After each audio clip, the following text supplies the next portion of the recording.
Hello à tous et bienvenue sur le podcast Twip, ta série audio pour vivre 1000 aventures avec ton chien. 2 lundis par mois, on se retrouve pour échanger avec un ou une passionnée qui lui aussi emmène son chien partout. Dans chaque épisode, tu retrouveras des conseils, des inspirations pour te donner envie de bouger et profiter avec ton chien. Si cette émission te plaît, je t'invite à lui donner une note 5 étoiles sur la plateforme de ton choix et à partager ton épisode préféré sur Instagram. Aujourd'hui, je reçois Julie au micro de Twip pour parler du GR20. Le GR20, c'est la grande randonnée qui traverse la Corse du nord au sud. Julie nous partage donc tous ses conseils pour organiser ce long trek de 180 km et 11 000 mètres de dénivelé positif durant une marche de 15 jours. Elle a évidemment emmené son chien Rio avec elle, mais son trek ne se passera pas exactement comme prévu et c'est ce qu'elle va nous expliquer aujourd'hui. Hello Julie, bienvenue sur le podcast, comment vas-tu ? Salut Alicia, écoute ça va très bien, merci pour ton invitation sur le podcast, je suis très contente d'être là. Je suis très contente que tu l'aies accepté. Donc aujourd'hui on va parler du GR20, une randonnée, enfin plutôt un trek assez mythique en Corse. Et avant de rentrer dans le vif du sujet, est-ce que tu voudrais bien te présenter ? Oui, bien sûr. Alors du coup, je m'appelle Julie, j'ai 29 ans, je suis infirmière et effectivement, on est parti avec mon chéri faire le GR20 l'année dernière, mais pas juste nous deux. Du coup, on était accompagnés de notre chien Rio, un Eurasier qui a fait 3 ans là. Ok, c'était sa première rando à Rio ? Alors, c'était pas sa première rando, mais c'était sa première grosse expérience, on va dire, sur une si longue durée. On avait déjà un petit peu randonné, mais voilà, là, c'était vraiment notre première grosse aventure, tous les trois, ensemble, en famille. Avant de venir sur ce qui vous a motivé et donné envie de faire ce beau parcours, est-ce que tu peux nous dire un petit peu plus ce que c'est le GR20 ? Bien sûr. Alors du coup, déjà pour commencer, pour ceux qui ne savent pas, GR, ça signifie grande randonnée. Donc c'est un itinéraire qui est balisé pour randonner à pied, sur plusieurs jours, voire plusieurs semaines pour les plus motivés. Et du coup, le GR20, ça va être l'itinéraire qui va traverser la Corse du nord au sud. Pour imager, c'est à peu près par la diagonale, en passant par les montagnes. Ça va faire en à peu près 16 étapes sur 180 km et 11 000 mètres de dénivelé pour ce qu'on compte. Ok, donc un bon morceau. Ouais, une belle expérience de marche. Ok, et du coup là c'était la première fois que vous faisiez un si long parcours avec Rio. Comment ça s'est passé ? Est-ce que vous avez dû faire des étapes en amont, enfin tu vois, pour appréhender un peu la marche, que ce soit pour vous ou pour votre chien, enfin parce que j'imagine qu'un si grand parcours ça s'improvise pas. En fait déjà il faut savoir que l'envie de faire le GR20 ça nous est venu avant qu'on ait Rio. À peu près 2019, j'ai des amis qui ont posté sur Facebook des vidéos et des photos de leur trek sur le GR20 et en fait ça m'a grave donné envie. J'ai toujours aimé un peu la nature, randonnée, tout ça, même si on n'en a jamais trop fait en fait avant d'avoir Rio. Vincent lui il avait déjà fait un petit peu quelques parties du GR20 avec sa famille quand il était plus jeune et du coup quand j'ai vu ces photos, ces vidéos, ça m'a donné envie, je lui en ai parlé et en fait ça nous a motivés tous les deux. On s'est dit allez ouais pourquoi pas, on va se lancer ce petit projet fou de partir faire le GR. Et en fait, il y a eu le Covid qui est arrivé juste après, fin 2019, début 2020. Voilà, donc ça a compliqué un peu les plans. Et puis, entre-temps, on a eu Rio aussi qui est arrivé début 2020, en mars 2020. Donc, il était petit, il fallait lui laisser le temps de grandir parce qu'on part pas sur un projet comme ça avec un chiot. On a profité qu'il grandisse, de faire commencer un petit peu les randonnées avec lui, qu'il prenne un petit peu d'expérience dans les marches, tout ça. Et en attendant, de notre côté, on a randonné aussi, on a pris un peu de l'expérience dans la marche parce que c'est intense le GR20. Et on s'est préparé aussi dans nos recherches, un peu les étapes, le parcours, ce qu'on allait faire. Voilà, donc on a préparé tout ça en amont. Pour ceux qui ne connaissent pas cette randonnée, est-ce que tu peux nous décrire un peu les paysages qu'on y rencontre ? Alors c'est assez varié. Alors déjà, ça reste la Corse, donc paysage très varié. Il va y avoir autant de la montagne que des plateaux, beaucoup de dénivelé, ça monte, ça descend. Au niveau des températures, ça reste très chaud, hein, même si c'est de la montagne. Donc plutôt frais la nuit et des températures un petit peu chaudes la journée, voire même très chaudes. Je ne sais pas pour ceux qui connaissent un peu le Var et le sud de la France. Voilà, ça ressemble pas mal. Bon, avec un peu des températures qui ressemblent aussi à celles de la montagne. Au niveau des paysages, il y a vraiment de tout. C'est aussi ce qui est chouette sur le GR20. Autant des crêtes sans arbres, où il va y avoir que de la roche, très désertique, des plateaux très herbeux, des fleurs, des forêts, des cascades, des rivières, et en même temps des endroits aussi où il ne va pas y avoir du tout d'eau. Donc vraiment très très varié. C'est un endroit très sympa pour se dépayser complètement. On voit vraiment de tout. Et c'est très très chouette. En à peu près 15 jours d'étape sur le GR20, vraiment c'est 15 jours complètement différents, autant dans les températures de ce qu'on va voir, les levées de soleil, les couchers de soleil. Tout est vraiment différent, c'est vraiment très très joli. Et du coup, pour pouvoir appréhender un petit peu ce GR, comment les journées elles se découpent? Vu que tu dis que vous l'aviez prévu en 15 jours, une journée type, c'est à peu près combien de kilomètres, combien de dénivelé, combien d'heures de marche? Alors c'est très varié au niveau, sachant que tout le GR20 en fait fait 180 kilomètres et à peu près 11 000 mètres de dénivelé. Les étapes elles vont vraiment être différentes parce que la montagne c'est varié aussi. Sur les plus grosses étapes, on va dire, ça peut monter jusqu'à 1360 mètres de dénivelé positif. Donc, c'est ce qu'on va monter. Derrière, il va falloir le redescendre aussi. Pareil, les plus grosses journées, 23 kilomètres à marcher de distance. Au niveau altitude, les plus hautes altitudes, ça va jusqu'à 2600 mètres à peu près. Les plus grosses journées de marche, on va dire environ 8 heures. Voilà. Alors, heureusement, c'est pas la plus grosse étape qui va faire tout ça réuni. C'est assez varié. Chacune va avoir ses difficultés. Certaines, ça va être le dénivelé, d'autres la distance, d'autres l'altitude, d'autres la durée. Mais voilà, dans l'ensemble, ça reste quand même très intense. Donc, faut être préparé. Et avoir le mental surtout. Et toutes les journées, elles font à peu près 8 heures de marche ou il y en a qui sont beaucoup plus courtes? Non, il y en a qui sont beaucoup plus courtes. La plus courte, on était aux alentours de 4-5 heures, si je dis pas de bêtises. Ça va être des journées de 4-5 heures, mais finalement qui vont avoir des gros dénivelés ou qui vont être difficiles dans les pierriers, un peu des parties un peu à escalader sur des crêtes. Voilà. Donc, plus courte, mais plus intense physiquement. Et à l'inverse, les journées généralement qui sont un peu plus longues, ça va être un peu plus plat, un peu plus roulant pour marcher, beaucoup moins de rochers, beaucoup moins de dénivelé, des étapes plus simples pour certaines. Donc, c'est plutôt un trek conseillé aux personnes avec un petit peu d'expérience. Oui, quand même. Alors, nous, voilà, on n'était pas des grands randonneurs avant Rio. On s'est mis, je pense comme beaucoup de propriétaires de chiens, finalement, on s'est mis à sortir, à randonner un peu plus quand on a eu notre chien. Et puis vraiment, quand l'envie nous est venue du coup de faire le GR20, on s'est dit, il faut quand même se préparer autant nous que lui. Donc, on a commencé à randonner un petit peu. On lui a aussi fait découvrir la vie en tente parce que ça, il ne connaissait pas. Et puis, c'est pas donné à tous les chiens de s'adapter tout de suite directement. Donc, on était un petit peu partis en vacances. On avait pris la tente, on était allé bivouaquer. On avait bien fait d'ailleurs de le préparer parce que les premiers temps, les premières nuits qui passent dans la tente complètement aux aguets, au moindre bruit, se réveiller, ils nous réveillaient. Enfin, on passait des nuits un petit peu compliquées. Et puis, quand on randonne après la journée, il y a intérêt quand même à être un peu reposé de ces nuits parce que sinon, si on cumule la fatigue de la journée plus la nuit qui n'est pas très reposante, ça peut vite être compliqué. On s'était un peu entraîné comme ça, on avait préparé tout ça comme ça.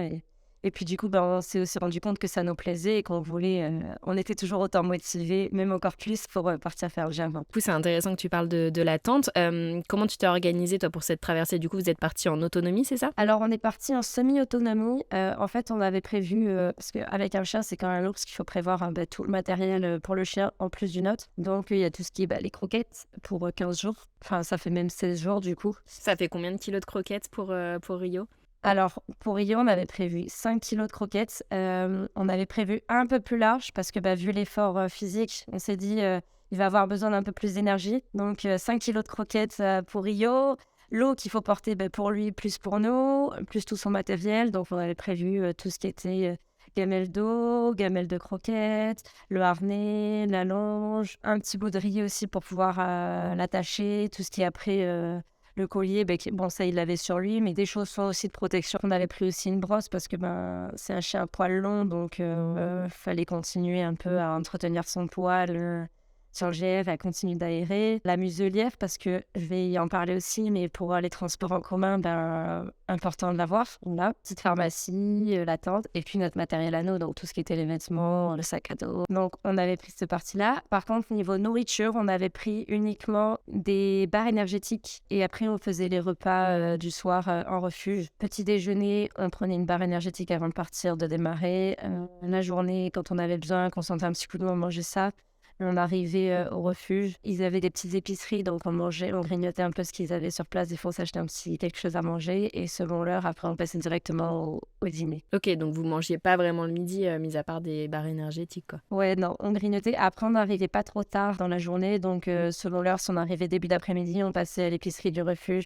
On s'achetait un petit quelque chose à manger. Bien souvent, il y avait du pâté, des choses comme ça, des produits un peu locaux. Et on grignotait un petit peu en attendant le repas du soir. Mais voilà, on était déjà bien chargés avec nos affaires, avec le matériel pour Rio et la tente. Et du coup, c'est vrai qu'on ne voulait pas s'alourdir encore plus. Pour se rendre compte, j'avais 14,5 kg sur le dos et Vincent, il avait 17,5 kg. C'est quand même un bon poids déjà. On voulait pas s'alourdir encore plus en prenant des repas lyophilisés, tout le réchaud et tout ça.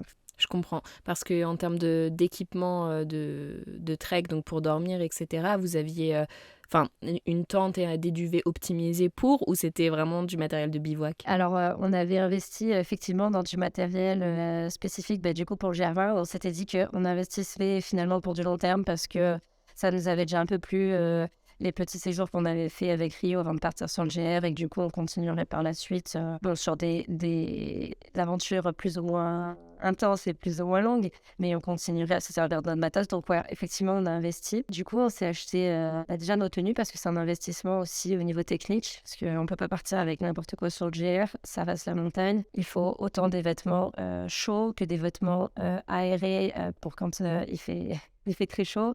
Et puis, en cas d'intempéries, de pluie, de vent, il faut pouvoir vraiment se couvrir. Pareil, au niveau des chaussures, les chaussures de randonnée, donc c'est l'investissement. Le sac à dos, on va porter du poids, on va marcher pendant une quinzaine de jours, donc il faut avoir quelque chose de confortable, de pratique aussi, parce que tout notre matériel est rangé dedans. Si on doit prendre quelque chose, que c'est la galère à chaque fois, voilà. Et effectivement, du coup, au niveau de notre tente, pareil, on avait prévu déjà une tente 3 places.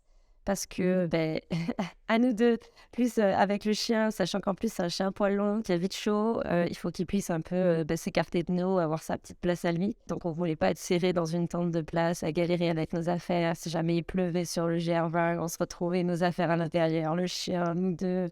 Ça aurait été compliqué. Tant ça a été un de nos gros investissements parce qu'il faut quelque chose aussi qui soit léger déjà par rapport à tout ce qu'on va avoir dans le sac, avoir du matériel le plus léger possible. Résistance parce que les rochers en Corse, les sols en Corse, il y a beaucoup de granit, beaucoup de pierres. Se retrouver avec une tente qui a été abîmée et trouée par la pierre et derrière après avoir une pluie, la tente qui prend l'eau. C'est pas très chouette. Niveau couchage, on avait des matelas. Nous, on avait investi dans des matelas gonflables. Pareil, un petit peu technique pour bien dormir quand même, pour être un peu isolé aussi du sol et du froid du sol. Et après, nos duvets aussi assez légers. Au niveau des températures, on avait pris des 0 degrés parce que la nuit, ça descend quand même assez bas sur le GR, même si la journée, il fait très chaud. Au niveau du matériel, bien équipé. Ouais, c'est ce qu'il faut dans tous les cas, surtout quand on dort en tente. Il est quand même possible de dormir dans les gîtes? Alors voilà, donc en fait, j'en ai pas parlé, mais du coup, le GR20, donc, il est divisé en 16 étapes. Et sur ces 16 étapes, il y a à peu près des refuges, du coup, à la fin de chaque étape. Et en fait, il faut savoir que les chiens ne sont pas du tout autorisés dans les refuges. C'est pas du tout dog-friendly à l'intérieur. Et en plus, il faut savoir que le bivouac sauvage, il est complètement interdit sur le GR20. Donc, on est obligé de dormir aux alentours des refuges. Donc, il y a des emplacements qui sont dédiés aux tentes pour ceux qui veulent pas dormir ou qui ne peuvent pas dormir dans le refuge. Donc, étant donné que les refuges sont interdits aux chiens, nous, on a décidé de louer des emplacements de tentes autour des refuges. Pour ceux qui n'ont pas de chien, ils peuvent aussi louer juste la tente sur place. Alors, au niveau des tarifs, pour le refuge, on est sur du 15 €, donc pour ceux qui vont dormir à l'intérieur. Ceux qui vont louer la tente avec l'emplacement, du coup, pour une personne, ça va être du 18 €. Donc c'est plus cher de louer une tente que de dormir dans le gîte? Ouais, c'est ça. Alors, ça, en plus, c'est pour louer une tente avec l'emplacement, mais pour une seule personne. Parce que si c'est pour 2 personnes, du coup, donc ça va être quand même une seule tente, mais du coup 2 personnes, on passe à 25 €. Et la location de l'emplacement simple, ça va être 7 €. Donc c'est pas donné, sachant que c'est 7 étapes. Et il faut savoir aussi que ça, c'est les tarifs en réservant en avance. Parce que si tu réserves en arrivant sur place, tu rajoutes 5 € à ces tarifs-là. En multipliant par 7 étapes, ça fait 16 étapes, pardon, ça fait vite un budget, du coup, rien que pour l'hébergement. Et les 7 € pour la location de l'emplacement, c'est par tente, du coup? c'est par tente, mais c'est par personne aussi. C'est-à-dire que si dans la tente, il y a 2 personnes, il faut payer 2 fois 7 €. C'est pas juste l'emplacement tente, en fait, ça va être aussi l'accès aux sanitaires, douche, WC et un peu si on veut utiliser tout ce qui est la partie cuisine et se servir un peu du matériel qui est à disposition. Donc en fait, c'est surtout pour l'eau et tout ça, voilà, qu'on va payer ce petit tarif. Pour les chiens, c'est gratuit. Il n'y a pas de supplément. Et donc ça, c'est les refuges qui sont affiliés au parc naturel régional Corse. Et après, il y a quelques refuges qui sont privés, où là, c'est des tarifs sont libres. Ça va tourner plus ou moins autour de ces tarifs-là. Généralement, un chouïa plus cher, mais ça va suivre. C'est kiff-kiff. Et comment tu fais pour savoir si c'est un gîte privé ou affilié au GR? Alors en fait, du coup, tu as le site du PNRC, donc du parc régional, te permet du coup de réserver pour les refuges qui sont affiliés au parc. Tu vas pouvoir réserver en ligne. Et en fait, tous les refuges que tu ne vas pas trouver sur le site, c'est des refuges privés. Donc il va falloir toi faire tes recherches de ton côté pour pouvoir les contacter pour réserver tes emplacements près de leur refuge. Ok, je sais pas si tu as l'info ou pas, mais si on prévoit de faire le GR20 hors saison, parce qu'il me semble qu'il y a une saison assez bien définie, est-ce que les emplacements sont également payants ou comme il n'y a pas de gardien, on peut installer son bivouac proche d'un gîte? Ouais, alors effectivement, ouais, le GR20, enfin, les refuges du coup du GR20 sont ouverts de fin mai à début octobre, grosso modo. Ça change d'une année sur l'autre à quelques jours près, mais voilà, dans l'ensemble, c'est ça. Et en fait, c'est pour te donner les périodes où il y a un gardien sur place, où tu vas du coup avoir accès à l'intérieur du refuge avec quelqu'un qui va t'accueillir, qui va proposer des repas, avec une épicerie qui va être ouverte, où tu pourras te réapprovisionner si tu veux être plus ou moins en autonomie dans tes repas ou compléter un peu ce que tu manges sur la journée. Un site aussi qui va être préparé où tu vas avoir l'accès un peu plus à l'eau chaude, entre guillemets, eau chaude parce que c'est pas toujours le cas, plutôt tiède voire froide, mais où tu vas avoir un peu accès à tous les sanitaires, où ça va être entretenu, tout ça. Après, en dehors de ces périodes, tu peux toujours te rendre sur le GR20, faire le GR20. C'est plus compliqué parce que ça reste en montagne. Donc, il y a de la neige, l'accès est plus compliqué, les refuges restent ouverts, accessibles plutôt, mais il n'y aura personne sur place. Là, je pense que tu dois pouvoir, comme dans la plupart des refuges, même en métropole, tu dois pouvoir accéder avec ton chien, pouvoir t'y abriter, rentrer. Bien évidemment, comme partout, on respecte les lieux, on fait attention, on laisse l'endroit propre tel qu'il était quand on est arrivé. Mais ouais, tu peux y accéder. J'ai vu quelqu'un d'ailleurs récemment qui avait fait le GR20 là, en plein hiver, sous la neige, bien équipé, quelqu'un qui connaissait bien les lieux et qui est parti faire le GR et qui s'est du coup abrité dans ces refuges qui étaient disponibles. Mais du coup, si tu pars en dehors des périodes d'ouverture, effectivement, l'accès est gratuit, tu vas pouvoir y aller. Après, dormir dehors dans la neige, en dehors des périodes d'ouverture, tant qu'à faire, s'il y a le refuge qui est accessible, on est mis au chaud, à l'abri du vent, du froid, de la neige. Bon, après, la neige n'est pas forcément présente en dehors de la période. Il y en a quand même beaucoup. Nous, d'ailleurs, on a bien réfléchi à la période où on allait partir. Ça a été un peu notre grand dilemme de savoir à quel moment on partirait. Parce que, en plein été, c'est sûr, il n'y a pas de neige. Mais en fait, il fait très, très chaud. Et nous, on a un chien poil long, donc compliqué pour lui de suivre, sachant que les températures en journée, c'est un peu comme celles du sud de la France. On monte à 30-35 degrés facilement, voire plus au soleil. Début de saison, là, il y a des endroits où il y a encore de la neige. Parfois, il faut un peu s'équiper, crampons, piolets. C'est un peu technique, donc il faut savoir quand même utiliser tout ce matériel pour être en sécurité. Puis, il faut être équipé parce que s'il fait plus froid, c'est de la neige, au niveau du sac, forcément, on a des choses un peu plus lourdes pour tenir un peu plus chaud. Et fin de saison, au niveau des températures, c'est chouette. Les températures redescendent, on est un peu mieux. Mais par contre, vu qu'il y a eu l'été qui est passé par là, tous les cours d'eau sont un peu à sec. Les sources, c'est un peu plus compliqué pour s'approvisionner. Quand on est seul, je pense qu'on peut se gérer. Mais quand on a un chien, c'est un peu plus compliqué. Il faut être sûr d'avoir de l'eau, de pouvoir la rafraîchir, de pouvoir l'hydrater un peu tout le long.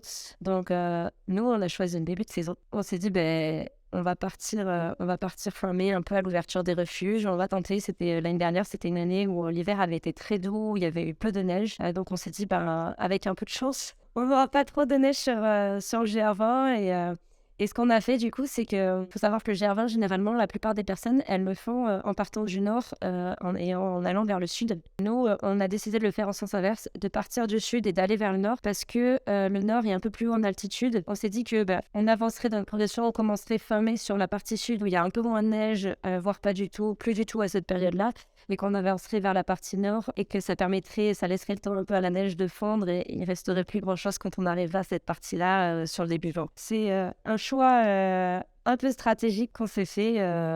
On avait réfléchi un petit peu comme ça. Après, il y en a peut-être d'autres qui préfèrent partir à d'autres périodes, mais nous, c'était ce qui nous semblait le plus approprié du coup avec Rio et par rapport aussi à notre niveau et à ce qu'on supportait au niveau des températures.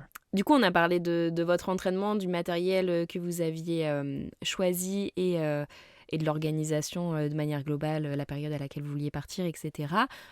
Du coup, je reviens un petit peu en arrière. Comment vous êtes allé en Corse et comment ça s'est passé pour Rio ? Nous, on a de la chance d'habiter du côté de Toulon. Donc, il y a des bateaux qui partent de Toulon pour se rendre en Corse. Alors, il faut savoir que pour aller en Corse, il y a deux possibilités, donc le bateau ou l'avion. J'ai vu dans un de tes podcasts, du coup, avec Laura et son chien Koda, vous aviez déjà parlé du transport en avion pour aller en Corse. Tout à fait, c'est le tout premier épisode. C'est ça, ouais. Donc moi, je vais juste parler du bateau. Donc il y a 3 compagnies possibles pour se rendre en Corse. Il y a la Méridionale, il y a Corsica Linea, qui sont un peu moins connues toutes les deux, et la plus connue des 3, du coup, Corsica Ferry. Moi, c'est celle que je conseille. C'est la seule où le chien, en fait, est accepté dans l'espace voyageur, en fait, où on peut l'emmener partout avec nous.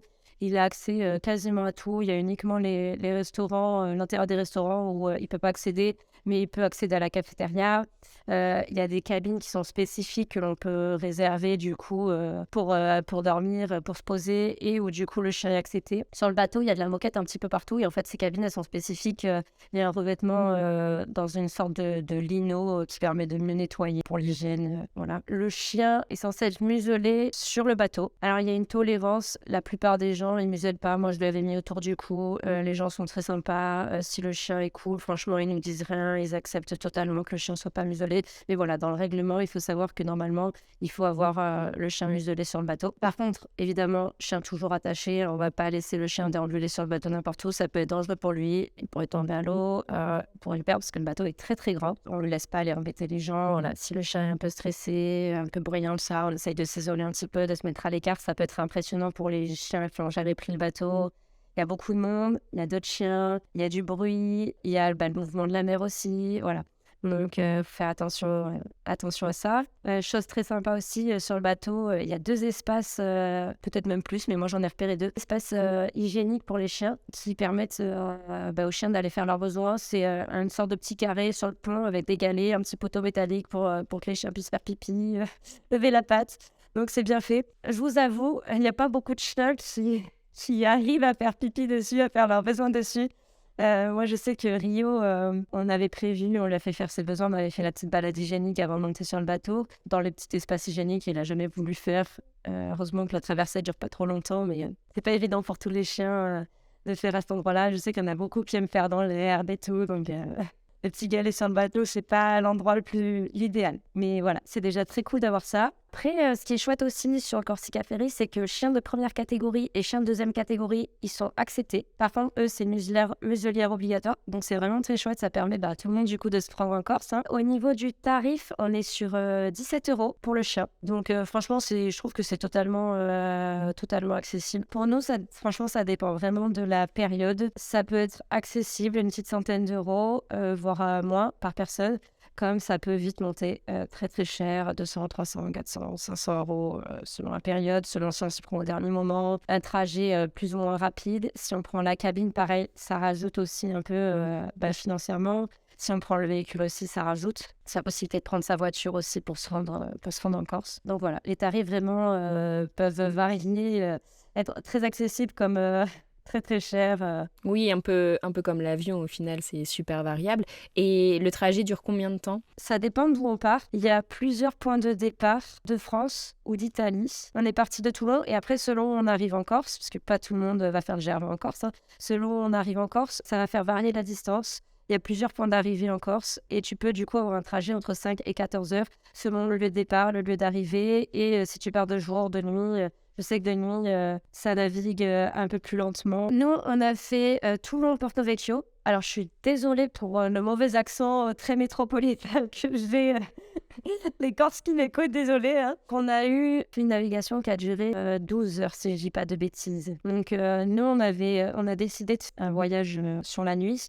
On est parti en fin de journée.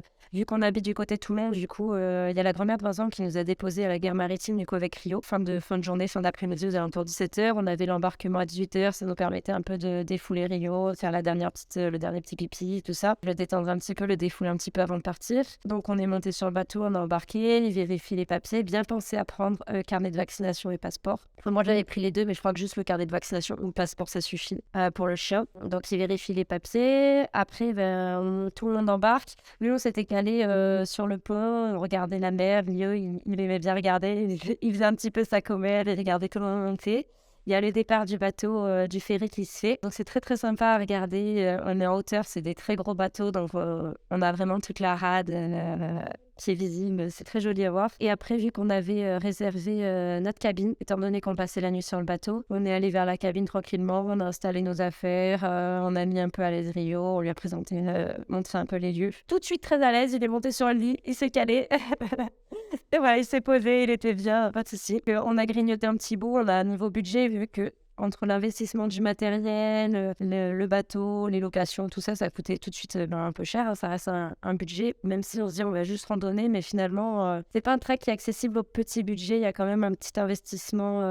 Après, tout ce qui est matériel, ça va resservir, mais c'est vrai que tout ce qui est les réservations sur place, le bateau, et puis les petits à côté, ça va vite coûter cher. Voilà. Et du coup, donc nous, on avait quand même limité, on s'était pris notre petit casse-croûte pour le soir, donc on a mangé dans la cabine. Après, on s'est posé tranquillement, on s'est dit qu'on allait se coucher tôt parce que le lendemain, le bateau arrivait à 6h. Il y a les alarmes du bateau, du coup, qui réveillent tout le monde à 5h. Tout le monde sur le pont. Donc, pour libérer les chambres, on a fait 1 heure avant la descente du bateau. Et donc, on est arrivé vers 6h pour débarquer à Porto Vecchio. Donc, au niveau du premier trajet, ça s'est passé comme ça. Ensuite, ce qu'on avait fait, c'est que je m'étais pris quand même quelques temps avant, mais j'avais réservé un taxi pour qu'on se rende au point de départ du GR20. Parce que sinon, il y avait quand même beaucoup de marches. Et on s'est dit, bon, on a quand même le GR20 dans les pattes qui va suivre. Si on commence à randonner encore avant d'y aller, ça va nous compliquer un peu la tâche. Donc du coup, j'avais réservé un taxi quelques semaines avant. Faut s'y prendre quand même en avance parce que bon, un taxi dog-friendly, c'est pas évident à trouver.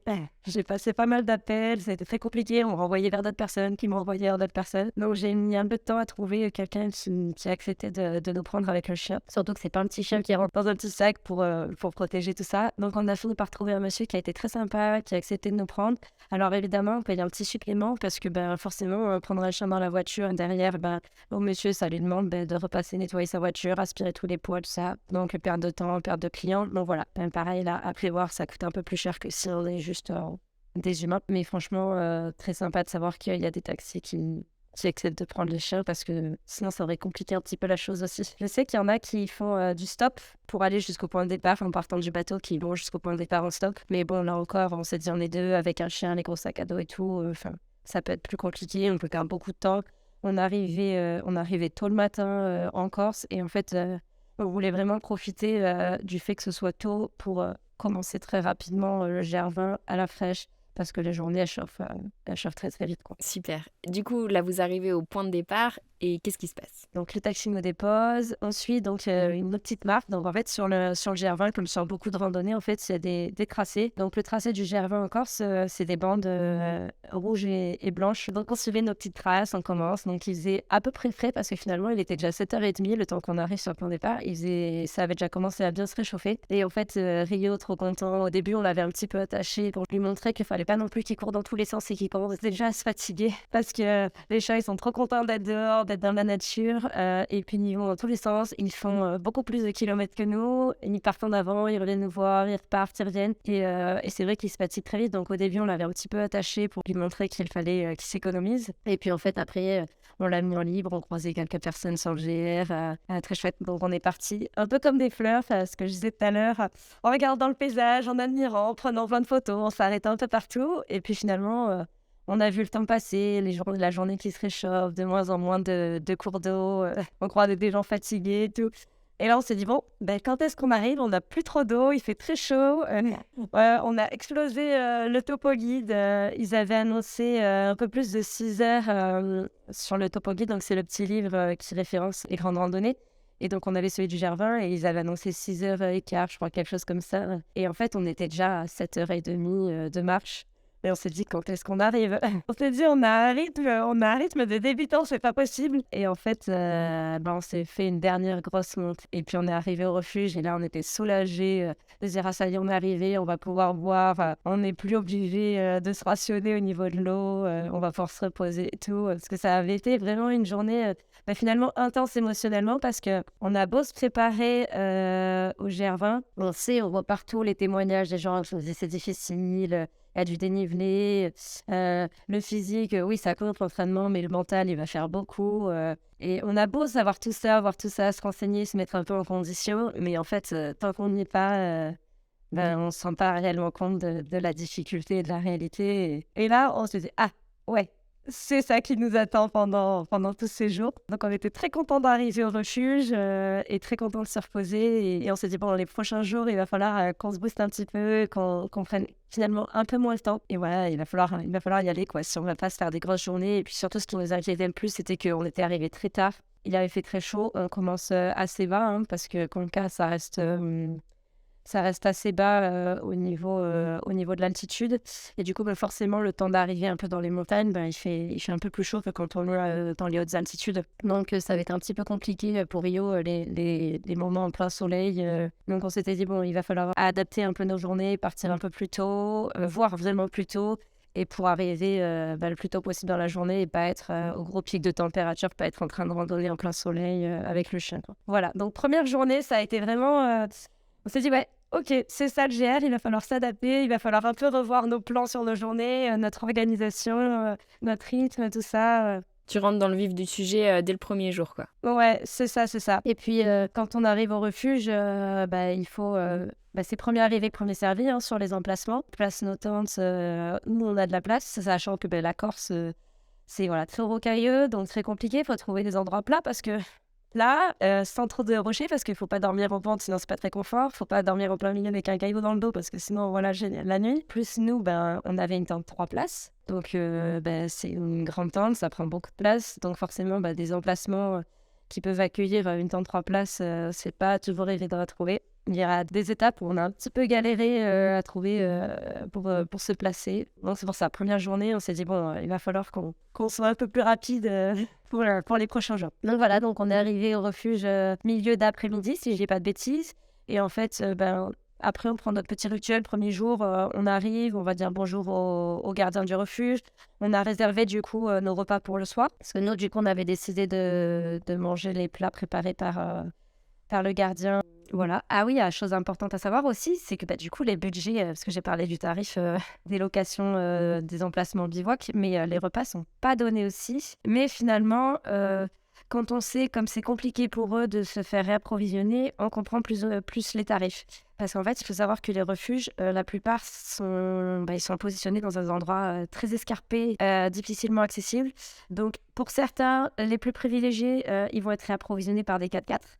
Mais pour les moins privilégiés, ça va être annulé, voire pour les plus compliqués, approvisionnement en hélicoptère. Après, c'est le soir, c'est hyper convivial. Il y a tout le monde qui parle de ses journées. On croise du coup les gens qui sont dans le même sens que nous, qui nous parlent de leurs difficultés aussi qu'ils ont rencontrées sur leur journée. On croise les gens qui sont au sens inverse, du coup, là en l'occurrence, qui sont sur la fin. Eux, ils viennent d'atteindre leur dernier refuge. Demain, c'est leur dernière journée. On voit qu'ils sont à la fois très contents de finir, épuisés, et en même temps, on voit qu'il y a toute l'émotion aussi de finir cette grande aventure qui est très très chouette à vivre. Donc il y a tout ça, c'est vraiment très sympa d'échanger avec tout le monde, de partager ces moments-là. On mange généralement très tôt. Pour les refuges, où on a mangé plus tôt, ça a été aux alentours de 18h. Et les plus tardifs, je crois, ça a été vers 20h. Grosso modo, à 21h, il y a tout le monde qui est couché et qui dort, voire même avant. Tout le monde est bien fatigué de la journée.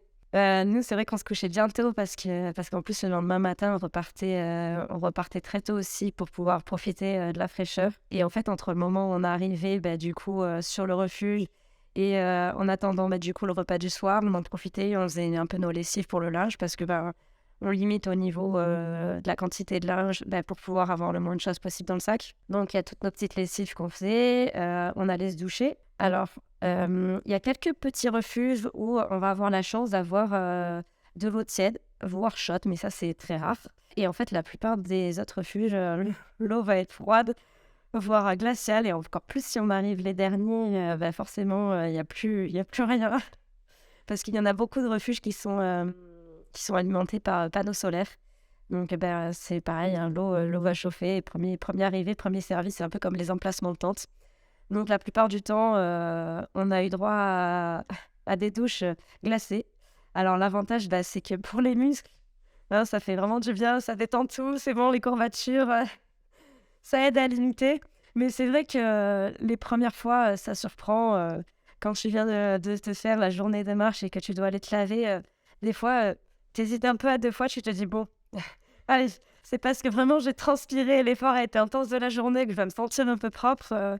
Mais c'est vrai que ça m'est arrivé une fois ou deux de prendre un gant et de me laver au gant et de me rincer, on va dire grossièrement, parce que j'étais fatiguée et c'était vraiment glacé. C'est l'eau de source qui arrive, notamment sur le premier refuge, c'était vraiment l'eau de source qui arrivait. Et franchement, elle est aussi froide que l'eau des montagnes. Enfin, c'était en montagne, hein. Et elle est vraiment très, très froide. Et je ne sais pas à combien elle est, mais tous les gens qui allaient se doucher, on les entendait crier sous la douche. Et franchement, c'était pas de plaisir, hein. C'était plus à cause du froid. Donc voilà, non, c'est vrai qu'il faut le savoir aussi, c'est pas toujours évident les conditions de ce côté-là au niveau des sanitaires. Pareil, au niveau des toilettes, il y a un peu de tout. On a eu beaucoup des WC, des toilettes sèches. C'était d'ailleurs la plupart du temps ça. Des endroits où c'était plus ou moins bien aménagé. Mais dans l'ensemble, c'était correct. Donc vous aviez prévu votre GR sur 15 à 16 jours, mais ça se finit plus tôt que prévu. Oui, en fait, notre première journée, voilà, un peu difficile pour se mettre dedans, tout ça.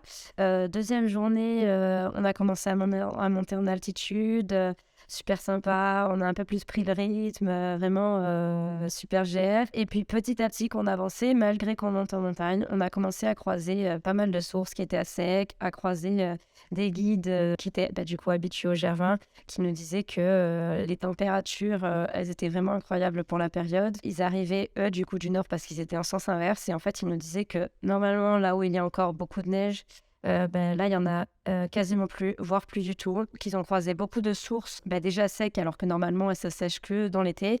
Et les températures actuelles, elles étaient déjà comme si on était en plein mois de juillet-août. Donc, ils étaient vraiment inquiets pour la saison. Et du coup, on a quand même réfléchi parce que on part pas tout seul, on est deux, mais pas que. Il y a Rio aussi qui nous accompagne. Et en fait, le but, c'est de partir à 3 et de revenir à 3.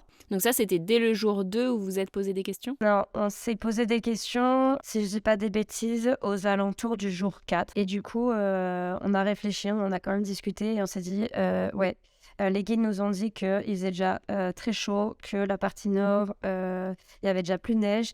Et en plus, qu'ils annonçaient des augmentations de température sur la semaine suivante. Ils annonçaient plus 5 degrés en moyenne. Et en fait, on s'est dit, ouais, ça va pas être possible avec Rio parce que on passait des super moments, on se levait très tôt, on arrivait du coup quand même assez tôt finalement. On avait réussi à trouver notre rythme et à s'organiser sur nos journées. Mais en fait, plus 5 degrés en plein soleil parce que la partie nord, du coup, c'est beaucoup des crêtes sur les rochers avec un peu moins d'ombre, un peu moins de cours d'eau, du coup aussi. Et on s'est dit, ouais, ça va être trop compliqué. Et il faut pas qu'il y ait un accident, faut pas qu'il fasse un coup de chaleur parce que là, l'accès au vétérinaire, c'est un peu plus compliqué, quoi, hein. Je me vois mal appeler un hélicoptère pour emmener le chien chez le veto. Enfin, à mon avis, c'est compliqué. Donc voilà, fallait penser aussi à ça. Et donc, oui, je crois que c'est le 5e jour. On s'est dit, on finit notre première moitié du GR20, donc qui se termine du coup à la fin du 7e jour. Parce qu'on arrive, en fait, le GR20, du coup, il est divisé en deux parties, le sud et le nord. Et en fait, entre les deux, on arrive à Vidzavon, où là, il y a une petite gare ferroviaire, du coup, qui nous emmène en fait un peu partout en Corse. Et du coup, on s'est dit, on va profiter de cette fin de moitié de GR pour prendre le train et pour rentrer chez nous. Voilà, mettre un terme à notre aventure, à la finir un peu plus tôt, mais rentrer tous ensemble en bonne santé, sans accident. Mais c'est pour ça que je trouvais ça super intéressant d'en discuter parce que, avec chien ou sans chien, ça fait partie aussi de l'aventure de, des fois, devoir renoncer, annuler, finir plus tôt parce que, la météo, la santé, ce qu'on veut, il peut y avoir vraiment plein de choses différentes. Je trouvais ça bien, tu vois, le fait que tu te questionnes sur la condition physique de ton chien, à quel point il peut continuer à suivre ou pas, et de préférer arrêter plutôt que de courir un risque qui peut être très dangereux pour lui, quoi. Ouais, c'est exactement ça. On était un peu déçus, hein, parce que Bien forcément, sûr. quand on s'est mis en tête de partir sur 15 jours, de faire le GR20 en entier, c'était un peu notre petit objectif. Mais finalement, on était très contents de nous, très contents de Rio parce qu'il a super bien suivi, voire même c'est lui qui nous attendait parce que lui, il était toujours devant. Voire même, il râlait quand il nous attendait et qu'on était trop lent pour lui. Mais vraiment, on a été super fiers de lui, on était très contents de nous aussi parce que finalement, c'était notre première grosse aventure de ce genre, avec autant de poids sur le dos. Et puis bon, c'est que partie remise, parce que rien ne nous empêche de repartir du coup faire la partie nord avec Rio une prochaine fois. Maintenant, c'est un peu plus à quoi s'attendre. Au niveau du matériel, on a un peu plus d'idées aussi sur ce qu'on prendrait pas. Et voilà, et on organiserait mieux la chose, sûrement. Et ce qui est super encourageant aussi quand tu dis que Rio, il continuait d'être devant, à vous attendre et à râler au bout de 7 jours, ce qui est quand même pas rien, 7 jours de randonnée comme ça sans s'arrêter. Tu sais que il peut vraiment suivre les 15 jours sans problème, quoi. Ouais, c'est ça, c'est ça. Vraiment, sur la journée, on partait le matin, on voyait que il avait la grande motivation, il était à fond et tout.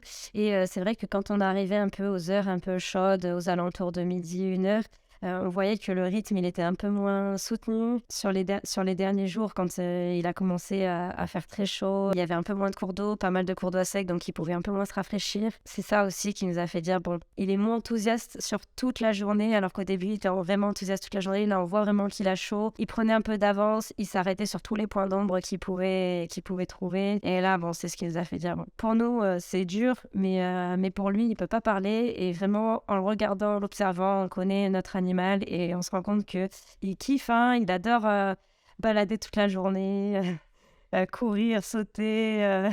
Mais vraiment, on voyait que la chaleur, ça commençait à rendre les étapes un peu plus difficiles quand on avançait la journée. Il faut savoir que du coup, on partait très très tôt. Il y a même un matin, on s'est levé à 3h30 pour partir, pour profiter de la fraîcheur. On partait aux alentours de 4-5 heures sur nos étapes. La plupart du temps, on démarrait nos étapes à la frontale.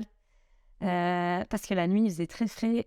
Ça nous est arrivé d'avoir du givre sur la tente au réveil. Donc, des nuits vraiment fraîches. D'où nos UV aussi 0 degré. Et après, par contre, la journée, ça montait très très vite, aux alentours de 25 degrés, peut-être même plus par endroit. Donc voilà, quand on est au repos, 25 degrés, on le supporte bien. Mais quand on marche en plein soleil, avec l'effort, tout ça, les dénivelés, la durée... ça se supporte un petit peu moins bien et il faut penser aussi à nos chiens. Si nous, on a du mal à supporter, eux, c'est aussi leur cas. En plus, avec leurs poils.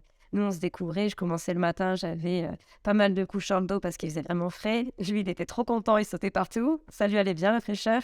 Et puis, au fur et à mesure de la journée, nous, on se découvrait. Et puis, c'est vrai qu'eux peuvent pas se découvrir. C'est pas comme nous, ils ventilent un peu moins bien. Au moins, vous pouviez profiter de beaux levées de soleil pendant votre trek. Ah ouais, on a eu des levées de soleil vraiment incroyables, surtout quand on était sur les crêtes. C'est des couleurs franchement sublimes avec des mers de nuages. Il y a certains endroits, on voyait la mer au loin, la mer de nuages, les lumières du soleil. C'était franchement sublime. On avait l'impression que tout s'embrasait, des couleurs. C'est quelque chose qu'on voit pas partout, quoi. On n'a pas fini votre aventure. Vous êtes arrêté donc à la moitié du GR20. Vous avez pris un train pour aller où? Comment vous avez fait pour rentrer ensuite? Alors oui, effectivement, donc on est allé jusqu'à Vetzavon. Et là, du coup, il y a une gare ferroviaire dans le petit village, je vais dire. Donc en fait, on s'est organisé, on avait pris des billets de bateau modifiables. Donc ça, c'est très important parce que faut quand même se dire, on sait jamais, le GR20, si finalement on se blesse, si finalement, enfin, pour X ou Y raison, on peut l'interrompre plus tôt. Donc il faut quand même prévoir de pouvoir partir plus tôt si jamais. Autant au niveau des dates que du lieu, du coup, de départ. Parce qu'à la base, forcément, quand tu prévois de traverser toute la Corse, donc nous, on commençait tout en bas, on remontait tout en haut Donc, on avait prévu un retour par le ferry en partant d'Île-Rousse, qui est située tout en haut de la Corse. Et finalement, quand on arrive qu'à la moitié, faut s'organiser et se dire, d'où on part? Donc, à Vidzavon, on a regardé les billets de train et en fait, il y avait un train qui partait 2 heures plus tard pour Ajaccio. Au niveau des tarifs, je ne saurais plus dire, mais c'était très accessible pour les chiens et pour les humains. C'était pas des tarifs exorbitants, c'était une petite dizaine d'euros, quelque chose comme ça. Et du coup, on a pris notre train pour aller jusqu'à Ajaccio, on a modifié notre bateau et on est reparti en fin de journée par le bateau. Donc, entre-temps, on a un petit peu baladé à Ajaccio, on a profité pour acheter quelques petits fromages, des petites charcuteries, des petits produits locaux, se faire plaisir après notre grande randonnée. Et on est rentré par le bateau. Alors là, l'inconvénient, c'est que du coup, vu que c'est un voyage un peu prévu en dernière minute, un changement un peu de dernière minute, on n'avait pas de cabine sur place, malgré qu'on voyage de nuit. On avait essayé de voir à l'accueil s'il y avait eu des désistements un peu de dernière minute, voir si on pouvait récupérer, mais il n'y avait rien eu. Donc, on s'est calé un peu dans un coin du bateau. Il y a beaucoup de personnes, finalement, pour ceux qui ont déjà pris le bateau pour aller en Corse, ils ont déjà dû voir des personnes qui se calent dans un coin tranquillement pour se reposer. Donc voilà, nous, c'est ce qu'on a fait. On s'est installé dans un petit endroit calme. On avait installé nos matelas, on s'était posé avec Rio et puis on a passé la nuit là tranquillement pour se reposer aussi parce que après 7 jours à marcher, on ne se voyait pas faire une nuit blanche et arriver le lendemain matin aux aurores sans avoir dormi. Et après, quelqu'un est venu nous chercher au port de Toulon pour rentrer chez nous tranquillement. C'est toujours possible de revoir le voyage comme vous l'avez fait. Je trouve que c'était quand même intelligent de se dire c'est une grande rando, on ne sait pas trop ce qui nous attend. Au cas où, on sait réagir, quoi. Ouais, et puis rien que pour nous, c'est quand même intense physiquement et en fait, personne n'est à l'abri d'une entorse, d'une mauvaise chute, de malaise. Parce que monter, descendre, s'il y a du dénivelé, on monte, on descend, il y a beaucoup de rochers. Donc finalement, c'est pas juste de la pente, c'est vraiment plus l'escalade, la désescalade et au niveau des genoux, des jambes, tout ça. Et puis le dos avec le sac à dos. Le corps prend un petit peu cher, on va dire physiquement. C'est pas une petite promenade de santé. Ouais, c'est clair. Donc, petit tips en plus, prenez des billets modifiables, que vous preniez l'avion ou le bateau au cas où. Après, il est toujours possible de profiter de la Corse différemment, même en quittant le GR20, si jamais vous n'avez pas pris de billets modifiables et que c'est pas possible de finir le GR. C'est ça. Mais du coup, par contre, ça faut aussi penser que ça rajoute du coup sur le budget parce que quitter le GR20 dit aussi repartir potentiellement sur de la location, sur une voiture, sur tout ça aussi. Donc, nous, niveau budget, on avait déjà réservé pas mal de choses. Donc, du coup, on a perdu les réservations. C'est un peu l'inconvénient aussi quand on réserve en avance, du coup, les refuges. On a perdu les réservations, du coup, de la partie nord. Finalement, on préférait perdre les réservations, mais être sûr que quand on arrivait sur place, on avait déjà de quoi dormir et nos petits endroits. Voilà. Trop bien. Merci en tout cas pour ce chouette partage qui donne vraiment envie d'aller visiter la Corse. Est-ce qu'il y a d'autres choses dont tu aurais envie de parler ou des questions que je t'aurais pas posées sur ce voyage ou autre? Il y a peut-être des petits points sur la préparation dont j'ai pas parlé, parce qu'on a préparé Rio physiquement en commençant les randonnées, en variant un peu tout ce qui était dénivelé, la durée, tout ça. Mais j'ai pas parlé des coussinets aussi. En Corse, c'est quasiment partout, c'est du granit. On n'en voit pas partout. Les chiens n'ont pas trop l'habitude de marcher dessus. Il y a beaucoup de rochers. C'est très abrasif en fait. Et du coup, nous, ce qu'on avait fait, c'est qu'on avait quand même préparé les coussinets de Rio avec un produit qui s'appelle le Solipat. Donc à peu près 3 semaines avant de partir, on mettait tous les soirs un petit peu de Solipat sur ces coussinets. Donc c'est un produit qui permet de renforcer la couche cornée en la rendant plus résistante, mais en même temps en gardant la souplesse. Voilà, pour qu'elle s'use un peu moins sur les journées de marche. Parce que finalement, on a les préparés physiquement, mais il n'y a pas d'équivalence, on va dire. À part faire le GR20 plusieurs fois, sinon il n'y a pas d'équivalence au niveau intensité, au niveau effort. Et même si en randonnée, on n'est pas parti 15 jours à marcher dans du granit, à faire les mêmes dénivelés, à faire les mêmes journées de marche. Donc voilà. Donc, dans tous les cas, il faut savoir que le chien, il sera un peu moins préparé que sur le GR, quoi. C'est pas la même intensité non plus. Donc voilà, donc les coussinets, ça fait partie. On avait prévu, du coup, j'en ai parlé, des petits chaussons au cas où, des petits chaussons pour chien à mettre parce que si jamais le chien s'abîme les coussinets, s'irrite, tout ça, il faut pouvoir protéger au cas où. Parce que se retrouver avec un chien qui est sur 3 pattes, qui peut plus marcher, le nôtre, il fait 20 kilos. Donc, porter nos sacs, plus le chien, ça complique un petit peu les choses. On avait pris 4 petits chaussons au cas où. Bon, finalement, on a eu de la chance. On n'a pas eu besoin de s'en servir. Il y a eu une étape où ça avait été beaucoup d'escalade dans les rochers, beaucoup de sauts sur des rochers en granit, où à la fin de la journée, ça avait été un petit peu irrité. Et en fait, sur toutes les étapes, en fait, quand on arrivait en fin d'étape, je lui mettais du baume hydratant. Je ramassais bien un peu tout. Et du coup, le lendemain de cette étape où il avait eu les coussinets irrités, ben, finalement, ça avait été nickel. Il était à l'aise. Ça avait vite cicatrisé et j'ai pas eu besoin de lui mettre ces petits chaussons. Mais il faut quand même les prévoir. J'avais parlé aussi de la muselière. Les transports en commun, donc du coup, le bateau, chien de catégorie, faut le mettre. Sinon, pour les autres chiens, c'est toléré que ce soit pas mis, même si dans le règlement, ils le demandent. Mais sinon, ils ont une bonne tolérance là-dessus. Ils acceptent que les chiens ne le portent pas. Nous, on avait prévu la muselière, bon déjà au cas où on nous la demanderait, mais aussi pour le taxi, si jamais monsieur du taxi, il a peur des chiens, il préfère qu'on mette la muselière. Et du coup, si jamais on prenait le train en cas d'arrêt inopiné de GR, donc on a bien fait puisqu'on s'est retrouvé à prendre le train à moitié de parcours. Et dans le train, par contre, gare et train, c'est muselière obligatoire. Alors, ce qu'on avait fait, on avait pris une petite muselière en tissu. Alors moi, c'est pas ce que je conseille. Je préfère celles qui sont bien aérées, bien ventilées, où le chien peut halter, tout ça. Il faut faire aussi économie de poids, économie de place. Il nous fallait quelque chose qui soit pliable, qui soit très léger. Donc, on avait pris une petite muselière en tissu qu'on avait pris du coup dans une taille un petit peu grande. On s'est dit, bon, on la scratchera un peu large. En réalité, ça l'empêchera pas de mordre s'il doit mordre parce qu'elle est un peu grande. Mais bon, on connaît notre chien, voilà, il est très cool et tout, il n'y a pas de souci de ce côté-là. Et du coup, ça lui permettait d'ouvrir la gueule, d'allaiter. Et on avait préparé ça parce que nous, il n'est pas habitué à ça. Donc, on l'avait habitué à porter la muselière quelques jours avant. Et du coup, ça s'est très bien passé dans le train quand il a fallu lui mettre. Mais c'est vrai qu'il faut aussi penser à ça parce que pas beaucoup de chiens sont habitués à porter la muselière. Et quand on se retrouve en dernière minute à devoir prendre le train et qu'on nous dit « Ah, c'est muselière obligatoire, si on ne l'a pas, ça peut être compliqué. » Et en plus, si le chien n'est pas habitué, ça peut être un moment de stress en plus pour lui, en plus il ne connaît pas le train. Après, évidemment, moi je conseille aussi un petit check-up veto pour contrôler, voir avec le veto si le chien est apte à partir sur le GR20 parce que c'est quand même très intense. Nous, par précaution, on avait fait faire une petite écho cardiaque à Rio. Après, ça, c'est pas obligatoire, mais c'était par choix personnel. Je me suis dit, si on fait un malaise cardiaque sur le GR, j'ai pas envie de perdre mon chien pour une bêtise. Je préfère pas partir dessus s'il n'est pas apte à le faire. Et une petite séance d'ostéopathie avant et après l'IR. Avant, du coup, pour le mettre en condition, vérifier que tout aille bien, qu'il n'y ait pas de blocage. Et après le GR, parce que pareil, ça a été très intense. Il faut le remettre un petit peu d'aplomb, lui faire du bien, des petits massages, tout ça. Voilà, on l'avait un peu chouchouté. Après, chose que j'ai pas parlé aussi, il y a des petites choses qui me viennent aussi au fur et à mesure, mais l'entretien du poil. Alors bon, pour les chiens qui ont du poil court, c'est un peu moins compliqué à gérer, mais pour les chiens qui ont des poils longs, moi je conseille vraiment aux gens de bien faire un entretien du poil un peu poussé avant de partir. Ceux qui n'ont pas trop l'habitude, qui savent pas trop, qui n'hésitent pas à aller voir un toiletteur pour un peu aérer le poil. Mais ceux qui peuvent faire ça à domicile, c'est totalement possible aussi. Nous, on avait bien shampooiné avant de partir, on avait pulsé.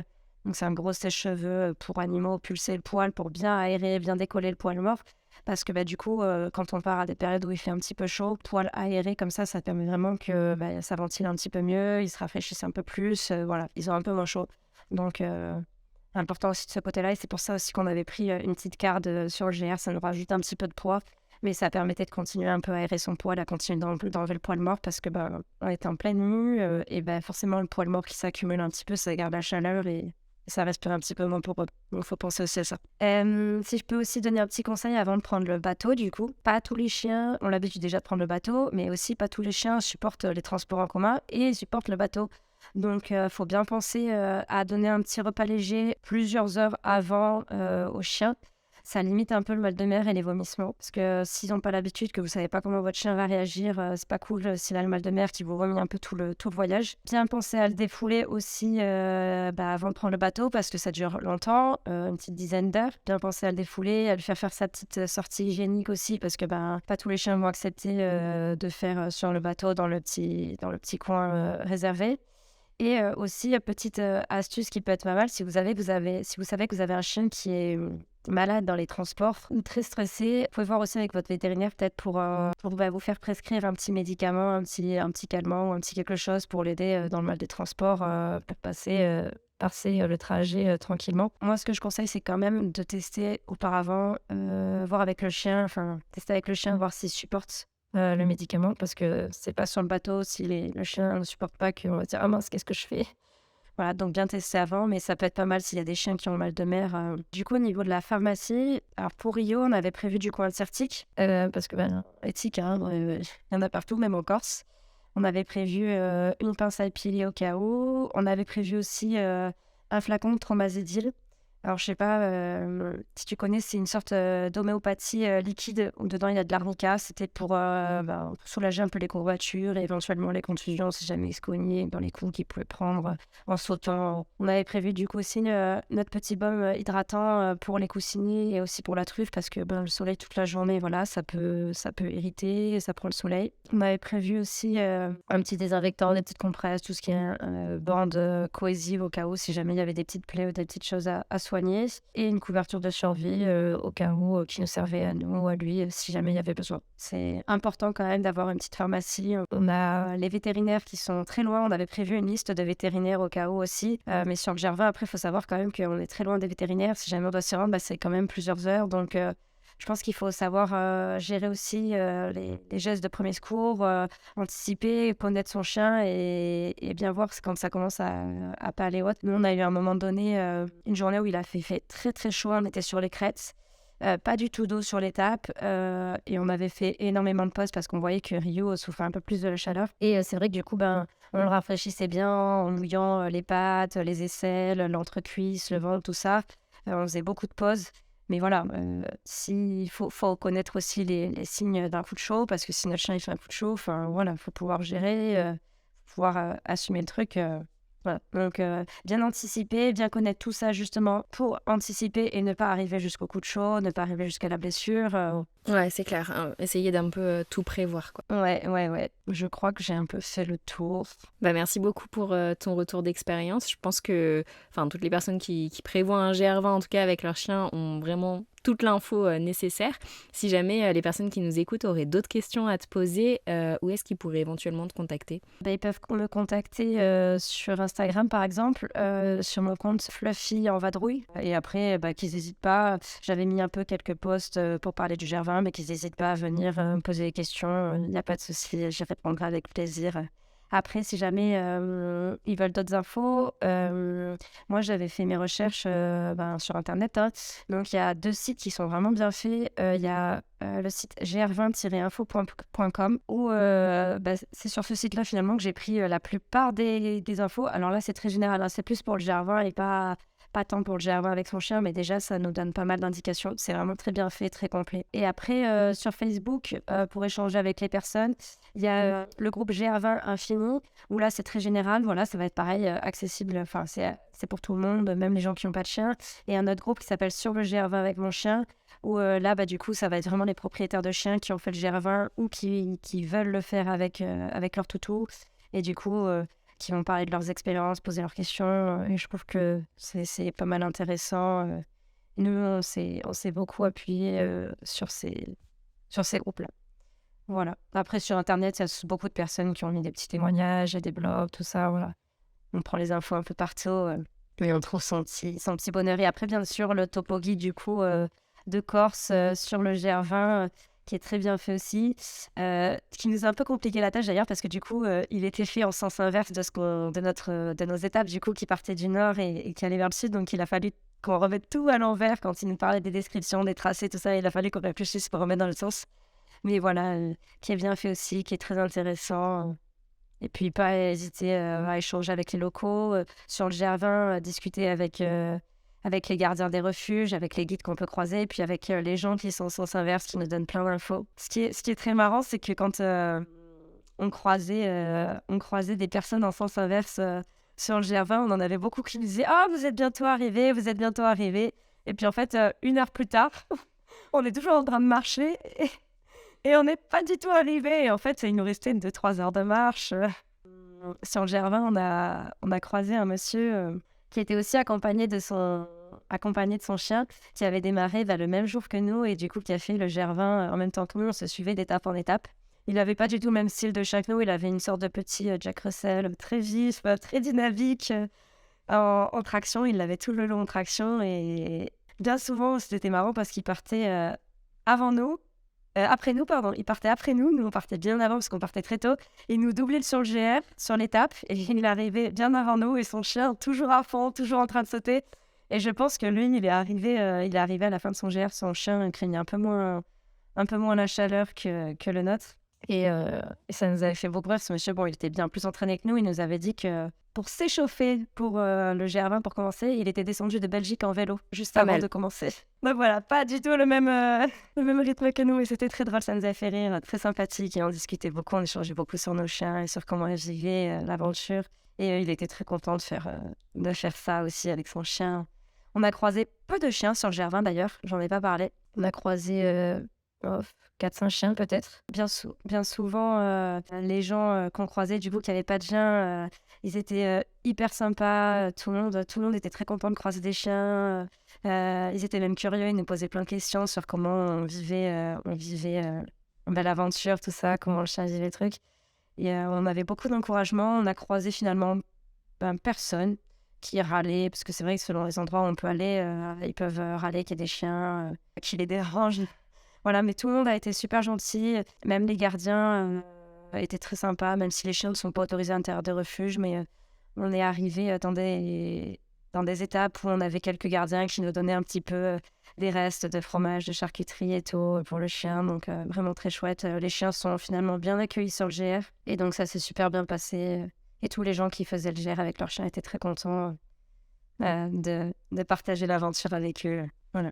Et nous aussi d'ailleurs, très contents. Trop bien. Merci beaucoup Julie pour ton retour et ton témoignage. Et je te dis à bientôt. Oui, à bientôt, avec plaisir. Ciao, ciao. Merci beaucoup d'avoir écouté cet épisode jusqu'au bout, ça me fait très plaisir. J'espère qu'il t'a plu, et si c'est le cas, n'hésite pas à laisser une note 5 étoiles sur la plateforme de ton choix. Si tu découvres Twip en même temps que cet épisode, Twip, T-W-I-P, est une application dog-friendly qui te permet de découvrir plein de spots accessibles aux chiens en France et ailleurs. Tu peux la télécharger sur le store de ton choix, dès maintenant, elle est 100% gratuite. On propose également un guide de voyage pour avoir toutes les astuces pour emmener son chien facilement avec soi, que tu retrouveras sur notre site internet www.twip-app.com. En attendant, nous on se retrouve sur l'Instagram de Twip pour faire connaissance, et je vous dis à très bientôt.